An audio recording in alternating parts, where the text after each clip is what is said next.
What if I told you I went through K6 as a mostly C&D student?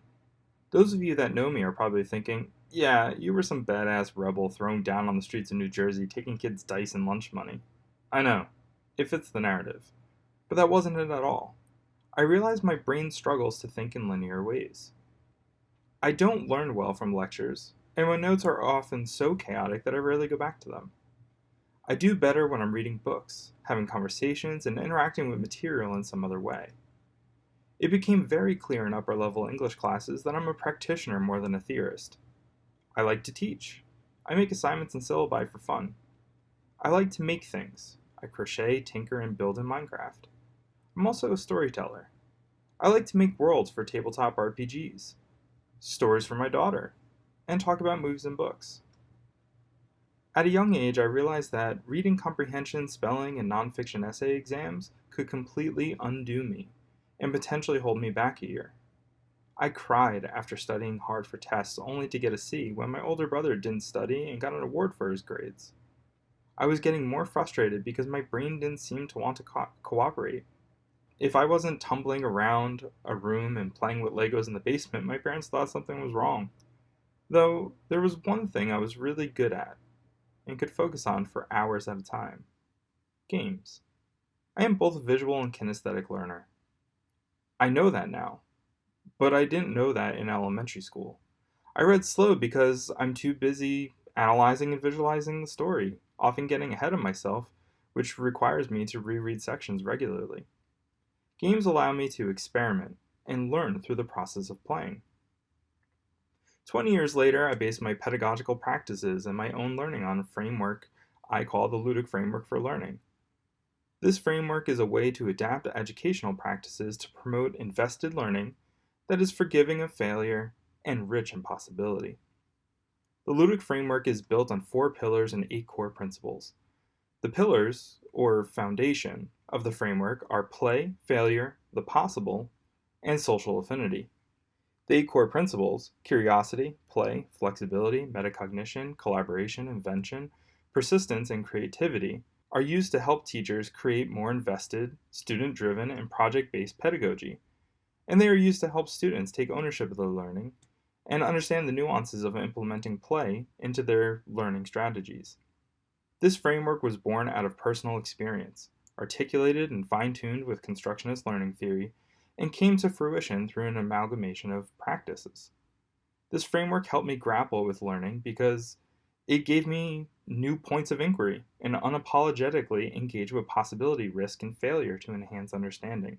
The goal of this dissertation is to establish a foundation of research to justify the framework through play, studies of literacy, rhetorical invention through the possible, and an ethical use of failure. After the foundation is set, I will discuss the 2 case studies of the dissertation, a project-based presentation model and a large-scale collaborative project in Minecraft Education Edition. I want the reader to come away with an understanding of ludic pedagogy, which can then be implemented in their teaching and passed on to their students. To understand this framework, this talk is organized around the pillars, starting with play.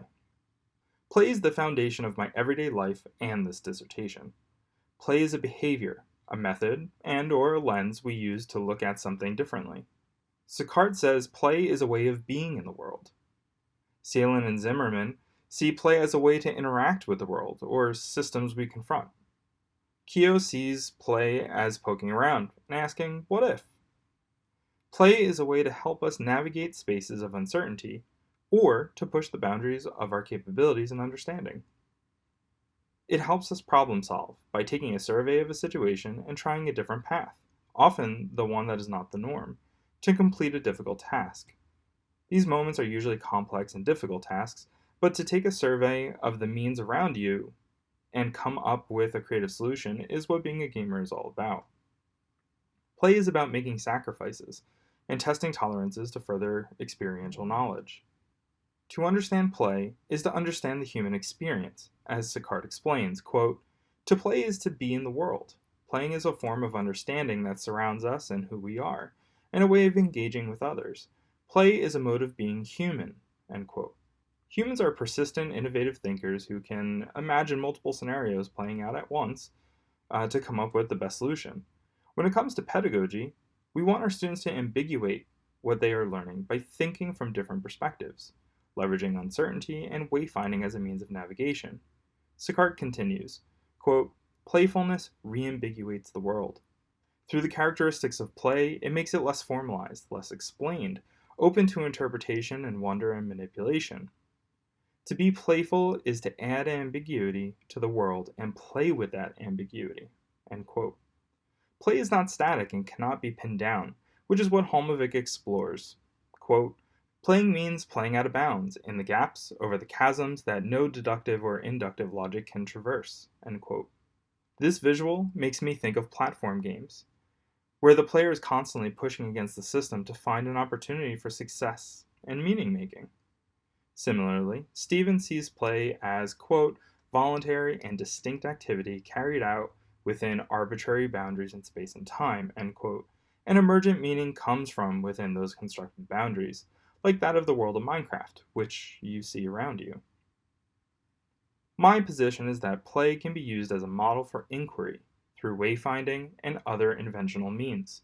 Sharp and Thomas describe how we can find moments to play and contextualize the world through our playful activities. Shell uses the term lenses when referring to the type of contextualization. He says, quote, "Good game design happens when you view your game from as many perspectives as possible.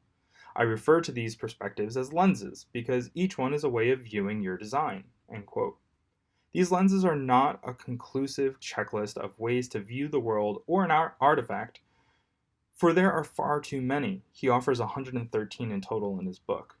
And they don't all apply to every situation. When I ask my students to engage in play with an artifact, I'm asking them to find points of inquiry to get a different perspective.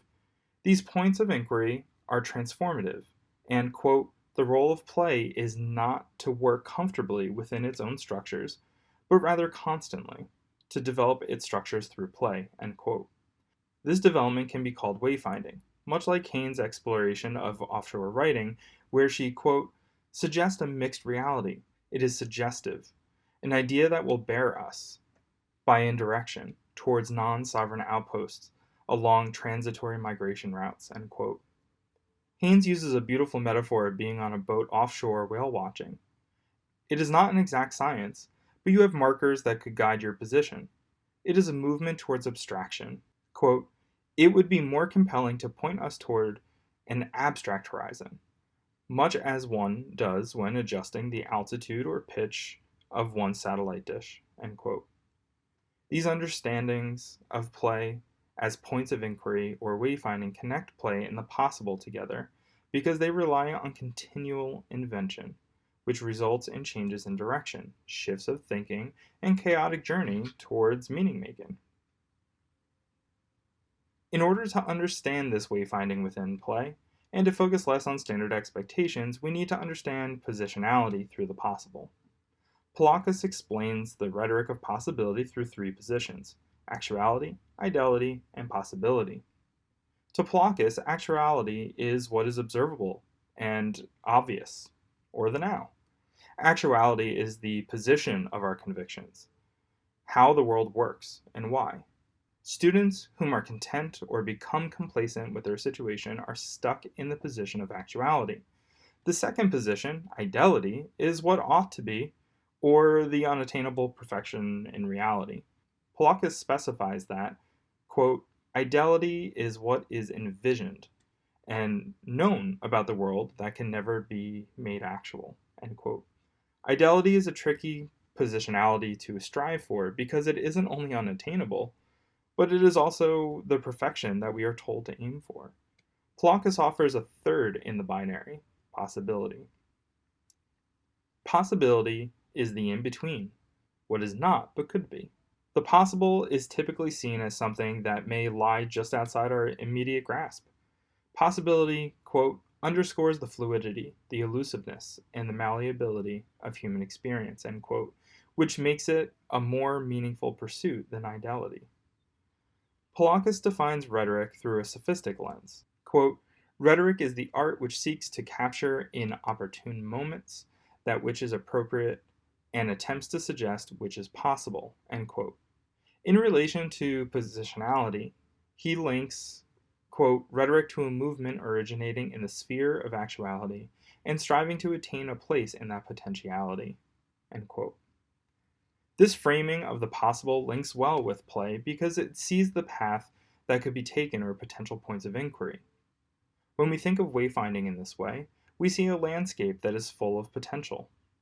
When G talks about the issues of standardized education, he sees both play and risk through the possible as lost on most people. Quote, people who never confront challenge and frustration, who never acquire new styles of learning, and who never face failure squarely may, in the end, become impoverished humans. They never face new experiences that have not been customized to their current needs and desires. And G's assessment of those being stuck in the actual and too afraid to venture into the possible is something the Ludic Framework sets out to improve upon. If we can instill curiosity, we can get students to take the extra step to experience potentiality. One way to articulate potentiality in learning is through the Ludic Invention models, or continual playful invention. Brooks' proeretic invention is, quote, a focus on the generation of possibilities, rather than their elimination until all but one are gone and closure is achieved, end quote. This continual invention is like using Shell's book of lenses to see what new angles and connections can be made. This is a generative action that leads to new pathways, not an exercise in narrowing paths or finding answers. Arroyo sees Brooks' continual invention form as a counterpart to the final form, or analysis, because it is fluid, iterative, and seeks innovation and emergent narratives. She said the invention process, quote, is less concerned with achieving stasis and more interested in creating points of departure from which future innovations will traverse and take place. This ludic form of invention helps bring us from the actual to the possible, which is a way to mitigate the fear of failure so many have when stepping into uncertainty. Ewell expands on this fear of failure through what he calls the paradox of failure. He describes how we have a fundamental desire for success and to feel good, but gamers constantly choose to engage in an activity that means failure, incompetence, and uncertainty. Ewell explains what separates our typical understanding and fear of failure from that of a gamer's is the feelings of inadequacy are turned into motivation to, quote, escape the same inadequacy and the feeling of escaping failure, often by improving our skills, end quote. He positions the player as entering a contract where there will be happiness in success and disappointment in failure. Ewell proclaims, quote, video games are the art of failure, the singular art form that sets us up for failure and allows us to experience and experiment with failure, end quote. Through this experimentation, we use metacognition to reflect on why we failed, but in the reciprocal, we typically don't analyze why we succeed, which is why metacognition, collaboration, curiosity, and play are all important drivers to constantly stay in the realm of potentiality. Ewell understands failure as part of this process of learning. Quote, failure then has very concrete positive effect of making us see new details and depth in the game that we are playing. We come away from any skill-based game changed, wiser, and possessing new skills, end quote. Keogh links the skill-based challenge to pedagogy to remind the player or student of an incompetence. Quote, playable character death is a mistake to undo and a lesson to learn, end quote. The movement from mistake and failure to a lesson learned is a process called metanoic reflection, which is a deeper, transformative form of metacognition.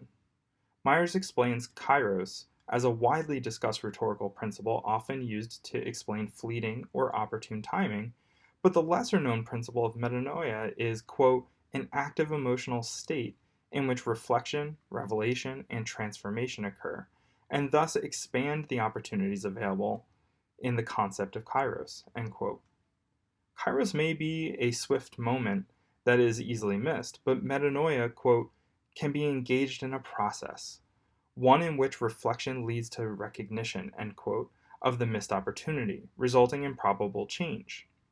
Myers changes our understanding of kairos by stating, quote, Kairos inevitably sharpens our attention and narrows our view, limiting what we see and value. In moments when the kairotic opportunity cannot be seen or seized, a new view opens up, creating the opportunity to consider a different range of possibilities. In these moments, we have the opportunity to experience metanoia. End quote. The movement between kairos and metanoia helps us oscillate through actuality, ideality, and possibility in the fluid metacognitive process that is also highly generative. Stevens and Holmovic connect the invention process to risk aversion in their pedagogy. Quote, "You cannot be a successful inventor if you are not also prepared to fail, and more importantly, learn from those failures." Our education system, with its obsessive focus on assessment and grades, is set up to punish failure. This leads to risk aversion in the student, which is something that ultimately stifles innovation. End quote. Hodson designates professors as course designers that should be thinking about their students' experiences or game experiences, which, quote, "are not just processes of building rules or syllabi, selecting content, course material, and determining function of the game, pedagogy," end quote, but instead should be focusing on the student and their risk aversion. This approach is an individualized approach that optimizes the experience of the student. This is something that is crucial to the implementation of the Ludic Framework. Play, the possible, and failure are essential to this framework and how students and instructors use it to overcome adversity in their learning. But giving them the tools to find the answers is just as important as recognizing problems, which brings us to social affinity. To discuss social affinity, we need to first establish some principles of game-based learning through several practices. Kafai and Burke attribute playing games in the classroom to learn as an instructionist approach, which has greatly overshadowed the project and process-based approach to games and design, which is called constructionist learning. The constructionist approach is hands-on, design and making-based, which teaches a more in-depth view of what goes into the experience of playing and making games. Squire acknowledges the advanced mechanics and engagement modern games employ, quote, "which allow for unprecedented player exploration and expression," end quote, due to the multimodal presentation of information, both in playing and making or modifying games. Gosper and McNeil posit that game-based learning, quote, "enables students to develop and demonstrate the achievement of learning outcomes from lower-order foundational knowledge and skills through the complex concepts and higher-order metacognitive and creative skills," end quote. Constructionist learning is difficult because it asks the instructor to engage in the modern technoculture, which requires a more nuanced knowledge of game design and composition.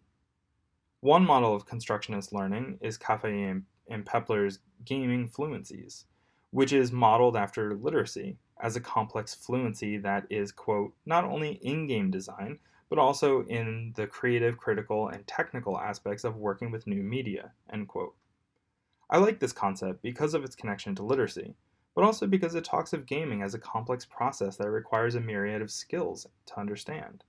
These skills, however, do not need to be mastered by every student and instructor at the highest level. Kafai and Burke use a connected learning model to help realize this in the classroom. For simplification, I will refer to the framework as the Pedagogical Technology Framework, or PTF. PTF uses a building metaphor to help visualize the process of choosing a technology and its scalable capabilities for projects. Low Floors is a tool that is intuitive enough to allow new users to acclimate to it gradually and with a degree of confidence. High Ceilings is a tool that also allows more experienced users to create constructs that can grow increasingly complex and nuanced as one's own proficiencies increases. Wide Walls is a tool that, in addition to Low Floors and High Ceilings, allows its users to create a wide range of constructs stemming from personal experience as well as popular culture to design and develop something entirely unique and representative of their own interests and backgrounds. Open Windows, the link to social affinity, is a tool to facilitate the sharing of digital media. The creation of digital communities represents the new frontier in terms of making learning beyond the classroom. G calls this Affinity Spaces, or, quote, spaces through which people with a shared interest or passion can move back and forth to develop into, and be a certain kind of person, end quote. When I teach skills and workflows through software, I often offer up suggestions to community forums, such as YouTube, Reddit, Adobe Education Exchange, and others to further their learning beyond just the four walls of the classroom. The feedback loop of open windows is crucial to further development. The Ludic Framework is a great framework for learning, but G makes it clear that there is no single learning strategy that works for all students. Like other forms of pedagogy, some students will just not learn through games because, as Hodson explains, quote, many players begin on unequal terms because of their backgrounds, gaming experiences, skill sets, and so on. While players may start in-game with the same basic resources, what they bring to the game, skills, available time, and access to gaming resources, all particular gaming affordances, radically skew not only how they start, but also their playing conditions more generally. This is absolutely true, which is why I mostly engage in constructionist learning practices, because it levels the playing field a little bit and promotes collaboration more than competition. I am drawn to games and gaming frameworks because, as Bogos highlights, quote, they invite players to interact with systems and form judgments about them. As part of the ongoing process of understanding this medium and pushing it further, we must strive to understand how to construct and critique the representations of our world, end quote.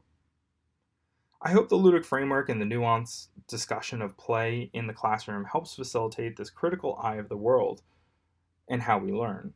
This is only a very small part of a much larger conversation in the dissertation about the foundations of the Ludic Framework, but to put this into practice, I want to move forward with two case studies in my dissertation. Tanked Presentations is partially modeled after the highly popular ABC TV show Shark Tank, where students are asked to form teams and design or remix an analog or digital game. The technical documentation for it, a Kickstarter-style marketing campaign, and present it in a highly structured presentation style to a panel of 4 media executives, or sharks. For some students, the scaffolding of technical skills and workflows across the Adobe Creative Suite throughout the semester and project is the highlight of the project. And for others, it's actually the ability to engage in a large-scale project through a Ludic framework. This project is designed to engage in all 8 principles of the Ludic framework to create a well-rounded experience. The project is completed in groups, requiring collaboration through the process, but it also is a practice in flexibility, invention, play, and creativity because the team needs to think through 4 different aspects of the project collectively: project lead, marketing specialist, technical writer, and game specialist, and come up with an agreed upon plan of action. We engage in the play-centric design process, which is a player or audience-centric iterative design which goes through continuous revision based on feedback. The game and materials go through 3 different playtests and multiple meetings with me, a stakeholder, which all require the team to document and reflect to come up with an actionable plan. This iterative process engages in play, flexibility, metacognition, collaboration, invention, persistence, and creativity. While these higher order concerns are being addressed, each individual specialist is going through mini workshops in Photoshop, Illustrator, InDesign, Premiere Pro, Camtasia, and even Microsoft Word to learn the technical skills required to complete prototypes of their materials. The scaffolding changes with the length of the tanked presentation timeline. If the project is covered over 5 weeks, much of the scaffolding takes place before the project starts. If the project is 12 weeks, the scaffolding is worked into the checkpoints designed for the team to be persistent on production. To figure out what software to use, we walk through the PTF for each category: video and audio editing, graphic design, layout design, and web design, to make sure students are comfortable with the technology at hand so it doesn't hinder them in the process in class. I ask my students to engage in play, using the lenses as points of inquiry for the game and other materials. The possible, creating a list of minimum requirements and wishes for their game, if they have more time to work on it. Failure, reacting to playtesting and stakeholder feedback, and social affinity, making connections outside of class both physically and digitally to learn more about their specialist tasks and playtesting. The presentation day is always exciting for everyone because the speaking role is de-emphasized by limiting the pitch to 2 minutes and making it so that not everyone on the team has to speak for them to get credit. The media executives then take over and ask questions based on what was said in the pitch and what they were able to see or maybe not see on the team website. This model sets the students up for success because if they were missing a component on the day of the presentation, maybe due to nerves, they are prompted to talk about it and maybe even show it. The media executives also give an outside perspective on the projects, which is a far more authentic presentation model that would be encountered outside of academia. I'm always blown away by the work that my students produce in this collaborative environment. I wish I could spend the whole defense talking about tanked presentations, but I want to draw attention to the culminating multimodal portion, which I have been using throughout this presentation. What I have been walking through these last 20 minutes or so in Minecraft is Minecraft University, which is a collaborative 3D representation of my dissertation research built over the course of more than 200 working hours across 11 individuals, 9 current and former students, my wife, and myself.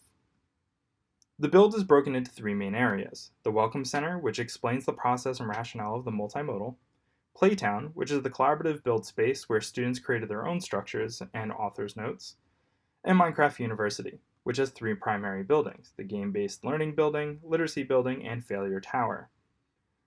The designs were heavily influenced by me, but it truly was my team of architects who brought these structures into realization.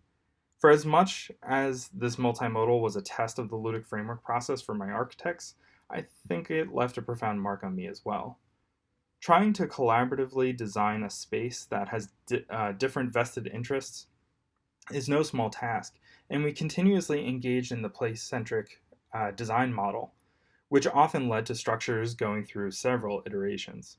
The Welcome Center, for instance, is designed after an NES, which is where my journey with gaming started, but the interior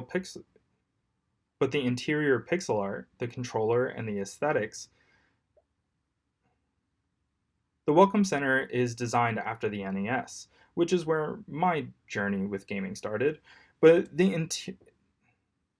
interior pixel art, the controller, and the aesthetic details that truly make it look like an NES were all realized by the architects, not me.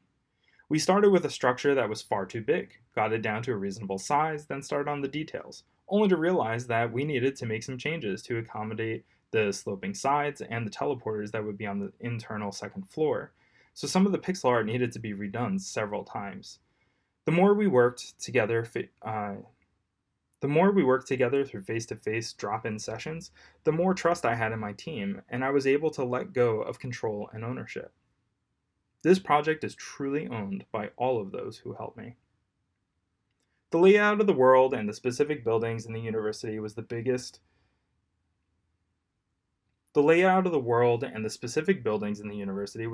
point of uncertainty in this project.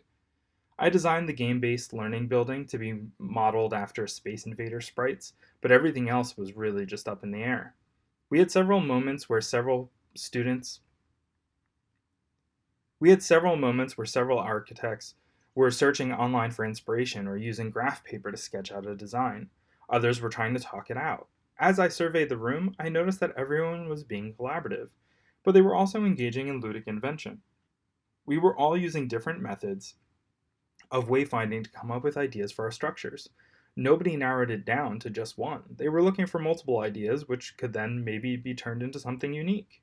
This is how we came up with the gates, the towers, literacy building, and the aesthetics to pretty much everything else.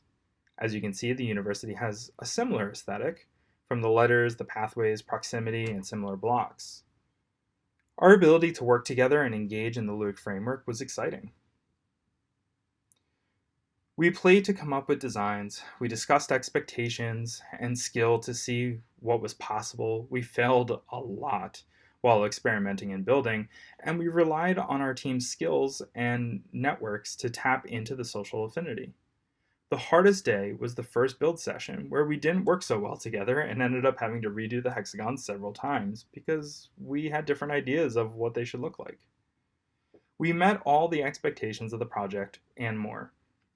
This may not seem so impressive to those that are not familiar with Minecraft, But I want to add another layer of complexity to this by calling attention to how this defense is being delivered. We are all remote due to COVID-19 pandemic.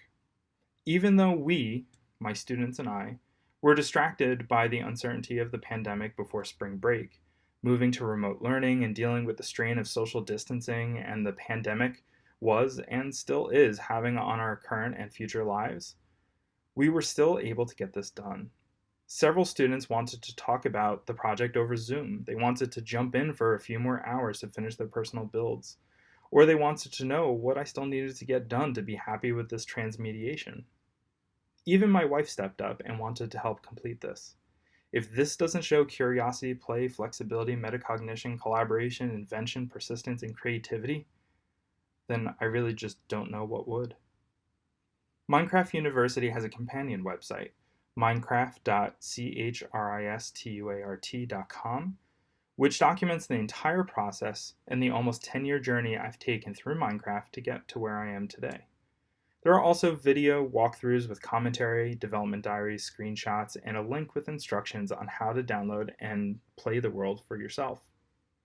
I want to end this defense with a final sentiment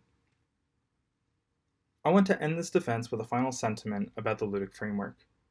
I talk a lot about my personal experiences with learning and teaching in my dissertation to contextualize why the Ludic Framework is so important to me and why I think it is a viable pedagogical framework to use in classrooms regardless of discipline. I would not be here today defending a dissertation if it weren't for me exploring the possible, taking risks, failing, being persistent, curious, reflective, creative, and everything else with my learning.